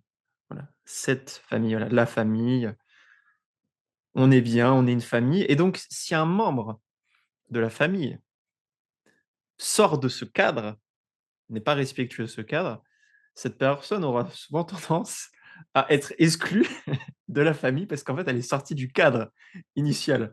Donc il faut faire très attention à ce que vous considérez, voilà, être une famille, être au clair avec vous-même et faire attention à ne pas tomber amoureux de cette idée et que ce soit quelque chose de sain, fondamentalement. Et donc la question que je voulais te poser Rémi, alors je ne sais pas si tu voudrais itérer sur ça, mais c'est par rapport aux blessures. Alors tu parlais des blessures justement et selon toi, quel est un peu le starter pack des blessures, c'est-à-dire les blessures les plus communes, chez les gens? Parce que pour moi, avant, quand j'entends toujours, tant que voilà, par rapport à ma personnalité, quand j'entendais le concept de blessure, j'étais en mode: «Ah c'est voilà, c'est un truc qu'ont les gens, enfin, les gens qui ont des blessures, c'est un peu des tocards», tu vois? Parce qu'en fait, je ne savais pas fondamentalement ce qu'était une blessure. Est-ce que tu aurais, des exemples, voilà, ou des patterns de blessures que tu vois, de manière assez courante, histoire que les gens, qui sont très dans le concret, tu vois, puissent Mmh. comprendre ce que c'est une blessure, pour se dire: «Ah ouais, bah, peut-être que j'en ai en fait, en interne». C'est Je fais pertinent. juste une micro aparté, c'est pas peut-être que j'en ai, c'est tu en as. Mais bref, vas-y. Exactement. Chacun en a, qu'on le veuille ou pas, parce que le psyché de l'enfant est très fragile et c'est ce qui fait que, heu, un simple événement qu'on pourrait considérer être au même niveau que: «On m'a volé mon goûter une fois quand j'étais en CE2», se transforme en: «On m'a coupé le bras et je ne m'en relève pas, je saigne, je suis par terre», pour caractériser, pour grossir le trait. 5 grands types de blessures qu'on connaît, qu'on définit, que c'est pas moi qui définis moi-même, c'est vraiment dans une partie plus, psychologique ou psychanalytique, qui sont donc la blessure de rejet, la blessure d'abandon, la blessure d'humiliation, la blessure de trahison et la blessure d'injustice. Ce sont les 5 types de blessures. Avec ces 5 types de blessures, on peut en déduire donc plein de possibilités. Si on prend par exemple l'exemple du rejet, ça peut être le fait, de ne pas être considéré par ses parents, d'être un petit peu mis à l'écart, de ne pas être réellement écouté. On est rejeté, comme si on était rejeté du cadre de la famille. Effectivement, on se sent à part, seul, ce qui fait qu'on ne se sent pas en sécurité chez soi, par exemple. Si on prend l'exemple de la blessure d'abandon, très commune chez les femmes. Très commune chez les femmes pour une raison très simple, c'est qu'on a beaucoup plus de pères qui abandonnent le foyer familial qu'on a de mères qui abandonnent le foyer familial, effectivement. Ce qui fait quoi? Ce qui fait que la jeune fille qui voit son père partir alors qu'elle n'a à peine que 8, 9 ans, va se sentir complètement abandonnée par une figure paternelle qui est absolument impérative et même, je dois le dire, on pourrait même la situer alors pas forcément comme étant supérieure à celle de la mère, mais disons avec un rôle qui pèse encore plus dans le psyché de l'enfant. C'est assez compliqué à expliquer, ça peut être le sujet de notre discussion. Et voilà, ce qui implique que ça va jouer un énorme rôle justement dans la tête de la demoiselle, blessure d'abandon qui va impliquer par exemple par la suite, un schéma, ça va être: «J'ai beaucoup de mal à faire confiance parce que j'ai très peur qu'on finisse par m'abandonner». Exemple concret. Si on continue brièvement avec des autres types de blessures, humiliation. Humiliation, c'est: je suis enfant, je n'ai pas de force, je suis codépendant, ou plutôt, non, je suis complètement dépendant, disons, de mes parents. Mon père me casse la bouche à chaque fois que je fais une erreur ou que je rends un contrôle où j'ai moins de 18/20. Je me sens humilié. Je me sens humilié parce qu'en plus de ça, je me fais casser la bouche devant mes frères et sœurs qui, eux, ne subissent rien. Humiliation. Mais en plus injustice. Donc là, généralement, on peut voir d'ailleurs que, une blessure, ça va pas être 100 d'une seule chose, ça va être une combinaison de tout. Donc c'est une question de pourcentage. C'est pour ça que généralement, on va venir l'observer sous forme de pourcentage, en mode à combien de pourcents c'est tel type de blessure. Il y a ça, donc par exemple de l'injustice. Pourquoi ça m'arrive à moi et pas aux autres? Par exemple. Ça peut être le fait d'observer justement en apparence des foyers familiaux qui sont avec un œil beaucoup plus dur, beaucoup plus structuré, avec beaucoup plus de sécurité et de voir que son foyer familial, heu, part en cacahuète, où justement on se sent pas du tout à l'aise, pas du tout en sécurité. Quand on va dans la maison de son ami, de son camarade de classe, qu'on voit que ses parents lui donnent un goûter avec des gâteaux, machin, du lait. Prends ton temps, joue à la console, pas de souci. Et quand tu vois que tu rentres chez toi, que tu te fais éclater le visage parce que juste, tu as pas dit bonjour, du coup tu t'es fait, voilà, qui comprenne qui pourra. Pareil, gros problème. Donc des blessures qui vont advenir comme ça et pareil donc pour la blessure de trahison. On a confiance en quelqu'un, quelqu'un trahit notre confiance, qui va être généralement d'ailleurs une blessure qui va être assez liée à la blessure d'abandon, par exemple. Trahison, abandon, voilà. Mais 5 types de blessures qu'on retrouve communément chez toute la population, à différentes manières et cetera, en fonction du contexte familial. Heu, un exercice concret, je vais en donner un, en garder un seul, pour venir observer quels sont les événements passés qui nous ont blessés, c'est faire en sorte de s'enregistrer en vidéo, en train de raconter son histoire, sa propre histoire, sur l'espace d'une trentaine, quarantaine de minutes. Prendre le temps de raconter toute son histoire depuis les premiers souvenirs que l'on a jusqu'à aujourd'hui et faire en sorte de voir, en la re-regardant, à quel moment est-ce qu'on peut observer des changements de position et toute petite expression ou expression quoi quelle qu'elle soit, qui démontre une forme d'inconfort, de malaise. Et en venant observer ces choses-là, on va déjà donc éliminer une partie de nos événements passés qui n'ont pas forcément eu un affect fort sur nous, venir trouver celles qui ont eu un affect plus fort sur nous et derrière faire appel à quelqu'un qui est capable d'aider à avoir un regard, extérieur sur le sujet, un spécialiste idéalement, pour mettre en lumière justement ces choses-là, sans pour autant venir parce que parfois c'est des éléments qui sont vraiment traumatisants et très traumatisants. Donc mettre en lumière ces choses-là, sans venir créer un stress, monstrueux qui pourrait complètement déstabiliser le psyché de la personne et l'envoyer, à l'hôpital psychiatrique, qui est un sujet donc que monsieur Romain ici maîtrise, notamment, en tout cas dans cette mesure. Voilà. C'est très, très intéressant. D'ailleurs, si vous voulez en connaître, en apprendre davantage sur, entre autres, les relations hommes-femmes et les mécanismes qui les régissent, on vous renvoie à la chaîne de Rémi. Pareil, on vous renvoie à la chaîne de Yann par rapport aux archétypes de personnalité, parce que c'est très puissant et il traite la chose d'une manière très claire. Donc ça, c'est si vous voulez en savoir plus dans le détail. Il y a énormément de sujets passionnants qui ont été soulevés. Là, normalement, vous devriez commencer à avoir une ébauche du fait que la psyché n'est pas forcément aussi équilibrée que vous souhaiteriez qu'elle est, et il n'y a pas de souci, il faut commencer par savoir qu'il y a un problème avant de pouvoir le résoudre. Et nous aborderons précisément dans d'autres podcasts comment, avec Monsieur Rémy, davantage comprendre, ces mécanismes qui nous régissent et trouver vraiment les choses à traiter. Comment, plus avec moi, les traiter spécifiquement, puis par la suite, comment optimiser votre cerveau pour devenir vraiment meilleur avec Yann. J'ai relevé beaucoup de choses, j'ai beaucoup de questions. Déjà, j'aimerais synthétiser ton propos en une phrase qui est la suivante: «Si tu as des blessures, serre-toi les couilles». Très simple, très cash. C'est direct. Non, de manière plus sérieuse, alors oui, d'ailleurs, j'ai retrouvé des chiffres juste pour, voilà, pour venir exposer ce que tu expliquais par rapport au fait que le foyer était loin d'être, dans la plupart des cas, un endroit calme et sympathique. Alors, donc ça, ce sont des chiffres, des États-Unis qui peuvent s'étendre, de manière globale au monde occidental. En Asie, la culture est différente, donc ça ne sera pas forcément les mêmes blessures, pareil en Afrique, dans les pays du Maghreb. Et donc en tout cas, aux États-Unis, dans les foyers, 10 des enfants ont eu une quelconque forme de violence psychologique.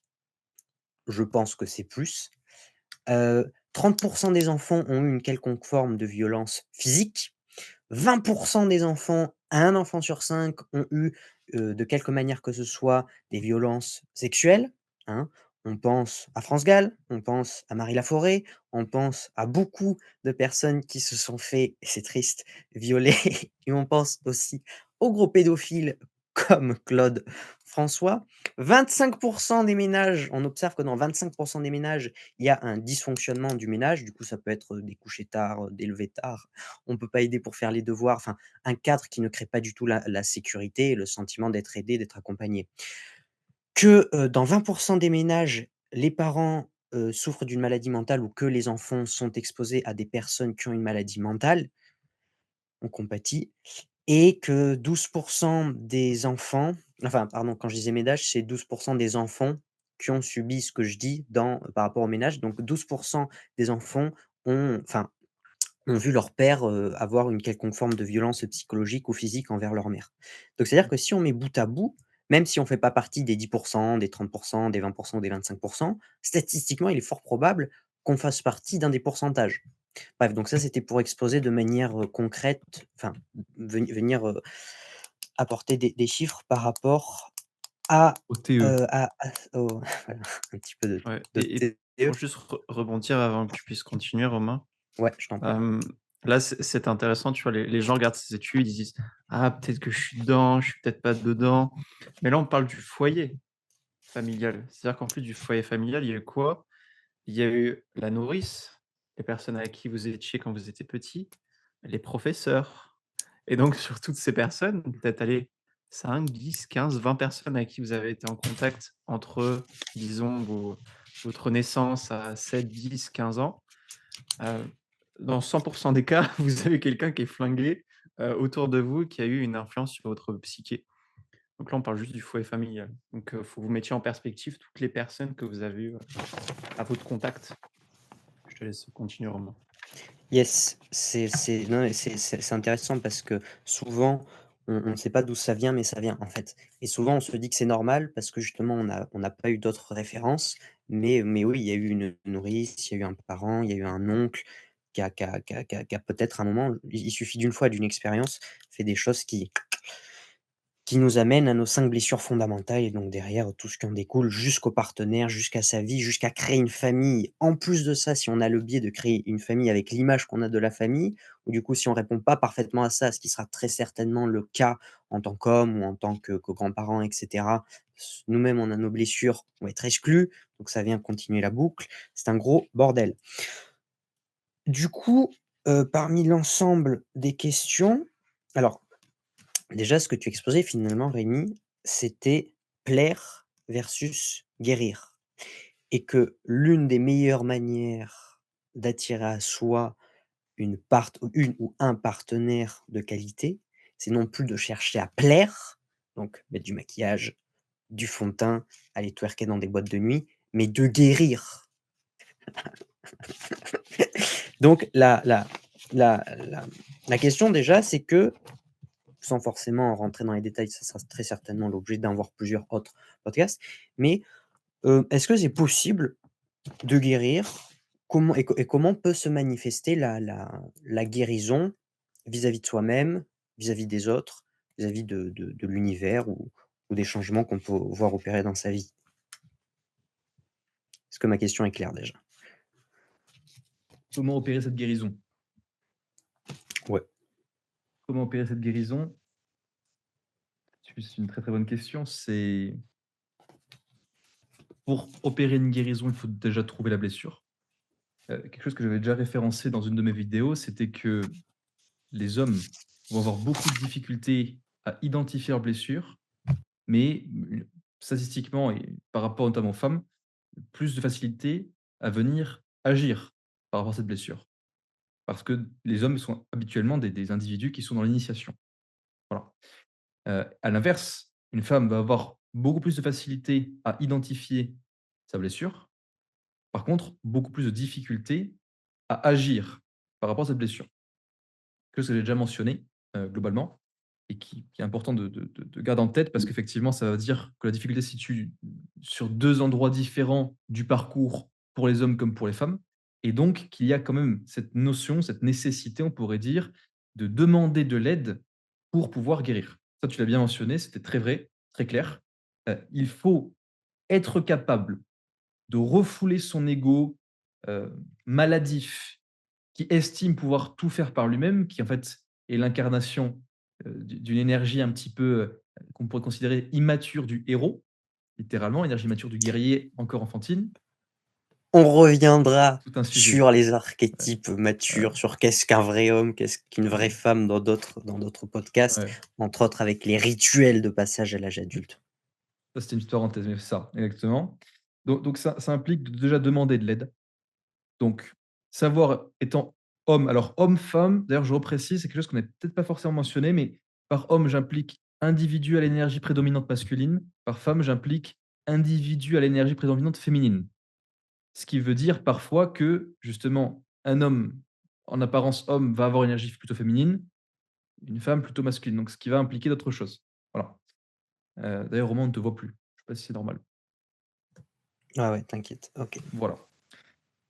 Donc par rapport au traitement de ces blessures, demander de l'aide. Demander de l'aide parce que c'est toujours beaucoup plus compliqué déjà que d'avoir une compréhension de sa blessure si on est par soi-même et seul. Donc en fait, c'est un point de comparaison que j'avais utilisé dernièrement, ne serait-ce que pas plus tard qu'hier, c'est étant seul. On est seul comme un sauvage dans la nature au milieu de la jungle. Quel est le seul lieu où on va pouvoir se regarder, se contempler et voir à quoi on ressemble? Dans le cours d'eau, d'accord? Dans le cours d'eau, quand on va se regarder, notre reflet va être généralement assez flou. On va ne pouvoir que se contempler que jusqu'à un certain point. Pourquoi? Parce que le cours d'eau est en mouvement. Et le fait que ce soit en mouvement, ça implique qu'on ait des difficultés à observer ce qui se passe. Comme pour un individu qui souhaite se contempler et voir ce qui se passe par rapport à lui-même, surtout au début. Au début, donc ça va être beaucoup plus facile, plutôt que de chercher donc du coup une mare où l'eau stagne et où c'est plus simple de s'observer, plus facile que d'aller chercher un individu et de lui demander de nous observer sous toutes les coutures, de voir même derrière nous, donc dans notre dos, qu'est-ce qui se passe, en gros. Là, c'est pareil. Donc surtout à quelqu'un qui a l'expérience pour, donc je recommanderais de trouver un mentor. Trouver un mentor, très utile, quelqu'un en qui on peut porter une confiance quasiment absolue par rapport au fait de vouloir notre bien, donc être bienveillant. Ça, c'est bien le comprendre. Et deuxièmement, de compter sur cette personne pour nous observer et venir, mettre en lumière tout, toutes les blessures ou en tout cas au moins la blessure principale qu'on va trouver chez ces individus. Deuxièmement, on va non plus te faire trop long, mais pour venir traiter cette blessure, une fois qu'on a reçu une certaine forme d'aide, il s'agira de s'accorder du temps régulièrement pour faire des activités qui permettent de s'ouvrir ou d'exprimer justement ces émotions qui, bien généralement, ont été somatisées. Comment est-ce qu'on fait ça? On prend du temps chaque jour pour faire des activités telles que, la méditation, du journaling, par exemple. En gros, entre autres, c'est ces 2 grandes parties. Aller marcher en silence, c'est très bien aussi d'ailleurs. Faire de la contemplation, c'est une forme de méditation en fait. Pour venir, s'ouvrir un petit peu à la fonction qui était nommée, tantôt comme FI, internal feeling, le ressenti, et faire en sorte donc de non pas poser un regard analytique qui est généralement prôné en développement personnel par rapport à ses blessures, et bel et bien, on pourrait dire un regard rempli d'empathie, de compréhension et simplement donc Bah, axé mmh, sur oui, d'acceptation tout simplement. l'acceptation, voilà, basé sur l'acceptation. Ce qui va impliquer que derrière on puisse, progressivement avec différents exercices et le soutien d'un mentor, guérir ses blessures, se sentir progressivement mieux et voir très facilement, très naturellement que les autres personnes vont avoir une attitude qui va changer à notre égard. Progressivement plus s'ouvrir, plus être souriante. Par exemple, pour un homme, ça va être des femmes qui vont aller plus naturellement, plus facilement le voir. Demander un numéro de téléphone, ça peut être juste ça. Plein de petites choses comme ça, plein de petites subtilités qu'on va venir remarquer et qui vont venir renforcer notre boucle de feedback positive. Encore et encore et encore, jusqu'à en fait, nous conditionner sur le fait que, voilà, on est sur un processus de guérison, voire on est quasiment guéri, même si c'est quelque chose qui prend du temps, d'une certaine manière, en tout cas un certain temps. C'est pas fait en un jour, en tout cas, qui va justifier qu'on continue d'agir régulièrement pour pouvoir guérir ses blessures. Parce que ce n'est pas, le coup d'un moment. Ceux qui vont aller chercher, je dirais en tout cas, une expérience et une seule, en fait, quelque chose qui se passe ne serait-ce que sur une journée, venir par exemple, voilà, exemple très concret, consommer l'ayahuasca et derrière espérer que les blessures se guérissent naturellement. Mais ça ne marche pas comme ça. Parce qu'il y a cette notion, c'est quand même important, il y a cette notion donc, d'expérience, on pourrait dire, qu'on pourrait considérer comme chamanique, qui va débloquer un certain spectre de l'inconscient et une compréhension de celui-ci, mais compréhension ne veut pas dire action et ne veut pas dire application. Donc, à toute personne qui souhaiterait avoir ce genre d'expérience, ça peut être même, un déblocage par un magnéticien, peu importe, des choses comme ça. Il y a une notion d'événement, on pourrait dire, individuel, la première occurrence qui débloque la compréhension, mais derrière, il faut une intégration. Et intégration, ça passe par quoi? Par une action quotidienne qui va venir, continuer d'ouvrir cette perception, mais en même temps créer une action, certaine pour pouvoir progressivement accepter cette blessure et donc la faire cicatriser. Voilà. totalement. Et juste pour revenir sur, le FI, chose que j'ai pu expérimenter et que d'autres, personnes que je connais ont pu expérimenter. Souvent chez les hommes, d'un point de vue, heu, culturel et éducatif, il y a un rejet justement de ce feeling interne, mais encore plus chez certains archétypes qui ont un FI, dans leur inconscient, donc qui n'est pas naturel chez eux. Et ce qui est intéressant, c'est que quand ils vont se connecter à ce FI, pour avoir pu l'expérimenter et je sais qu'il y a d'autres personnes qui l'ont expérimenté, ils le ressentent donc pour la première fois, ils vont se connecter à leurs émotions au grand moment et ils se rendent compte de quoi? Ils se sentent mal. Vraiment le feeling est absolument, désastreux, c'est absolument pourri et donc ça va mener à quoi? Souvent? À se dire: «OK, bah, je me sens mal quand je me connecte à mes émotions, donc je vais rentrer, dans un un pattern que je trouve qui a été assez salement, transformé. Je vais rentrer dans du stoïcisme, du surstoïcisme. Mode, je vais rejeter mes émotions. Plutôt que de les comprendre et de me dire: «OK, c'est des indicateurs, comment je me sens», je vais rejeter mes émotions. Parce qu'en fait, quand je sens mes émotions, je me sens mal, ce qui renforce cette boucle dont je parlais, cette boucle de feedback négatif. Et donc la chose à faire, c'est de premièrement avoir l'habitude de ressentir l'émotion. OK, je me sens mal, mais au moins je la sens l'émotion. Déjà le première étape a été faite, je me sens mal. OK, je me rends compte au bout de plusieurs jours, OK, je la sens, je me sens mal, je me sens mal. Et quand on a vraiment cette connexion profonde et qu'on sait qu'on se sent mal, bah, instinctivement, on va mettre des choses en place, on va tester des choses par rapport à ce feeling pour se sentir mieux. Et souvent, c'est quoi? Pourquoi je me sens mal? Parce que je m'aime pas moi-même, j'ai des problèmes internes avec moi-même, je vais les résoudre et donc ça va vous inciter à les résoudre. Donc quand vous avez ce feeling, cette connexion à l'émotion, il faut simplement, comme tu disais, la comprendre, ressentir et une fois que vous la comprenez, là, vous la ressentez, vous dites: «OK, ben là, il y a quelque chose à traiter, je vais arrêter de la rejeter, je vais essayer de discuter avec elle, d'être très amical avec elle et dire: "OK, bah, OK, je vais discuter avec toi". L'émotion, c'est un petit peu le diable, voilà, le diable en personne, l'émotion négative. On va s'asseoir avec elle, à la table, on lui donne une chaise, on va commencer à discuter avec elle, dire: "OK, bon, c'est bon, je sais que tu es là, c'est l'éléphant, dans la pièce, maintenant je vais commencer à discuter avec toi". Et c'est comme ça que qu'on fait ce travail, concrètement. C'est très, très, très, très intéressant parce que, il y a 2 courants dans le développement personnel, donc l'un, c'était plutôt il y a quelques années, mais c'est effectivement ce délire chamanique, chakra, spiritualité indienne, donc par rapport à l'ayahuasca parce que justement ça permet de comprendre des trucs qu'on n'aurait pas forcément compris.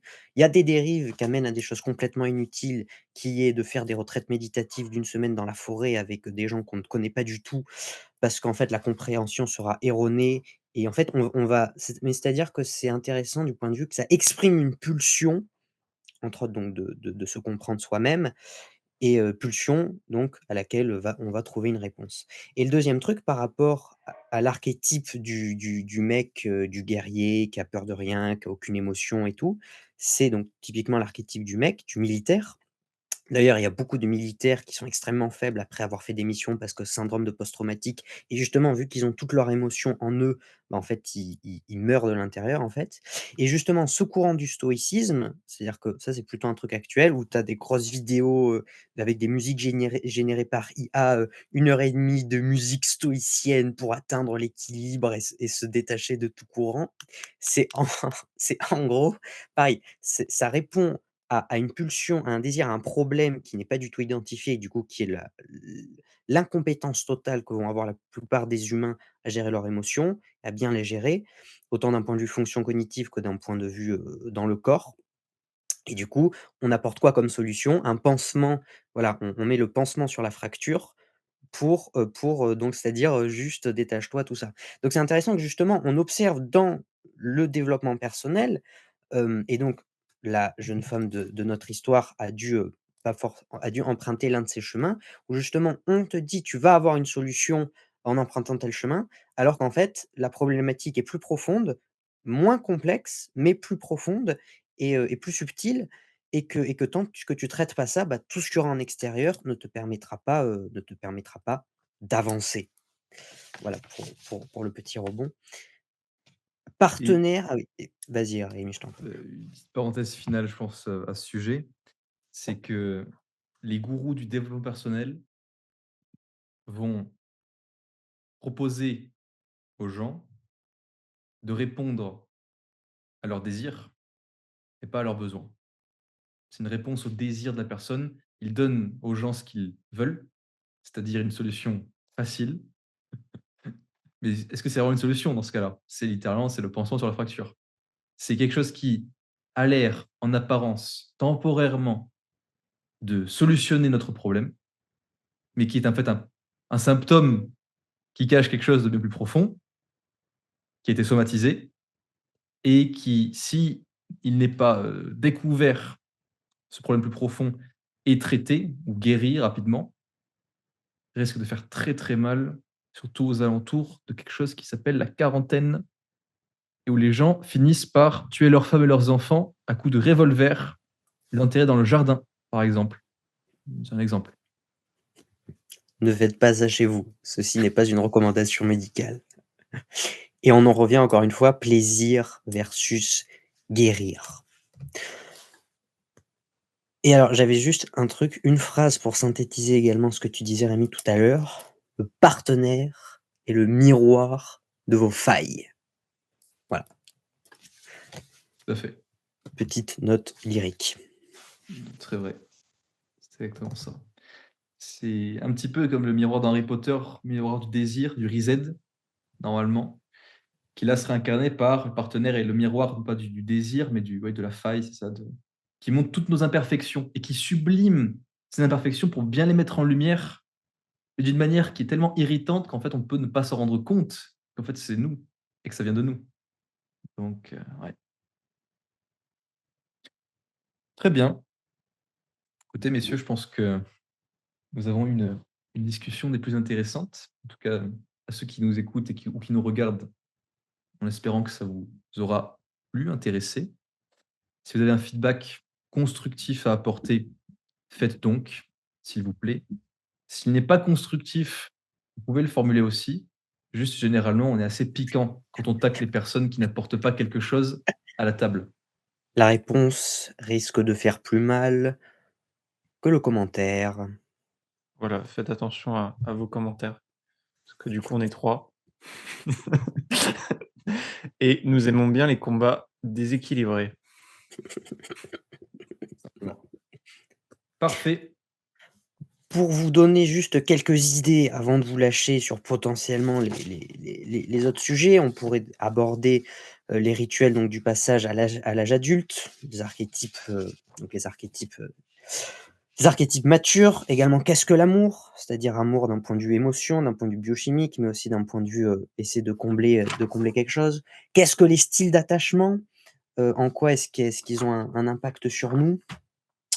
Également la détermination d'un point de vue de quand on est, de toutes les influences qu'on a et donc la liberté en tant que telle et donc d'une manière plus globale, comment devenir un être spirituel qui se rapproche de Dieu au lieu d'être un gros nul d'humain contrôlé par plein d'autres facteurs. Voilà.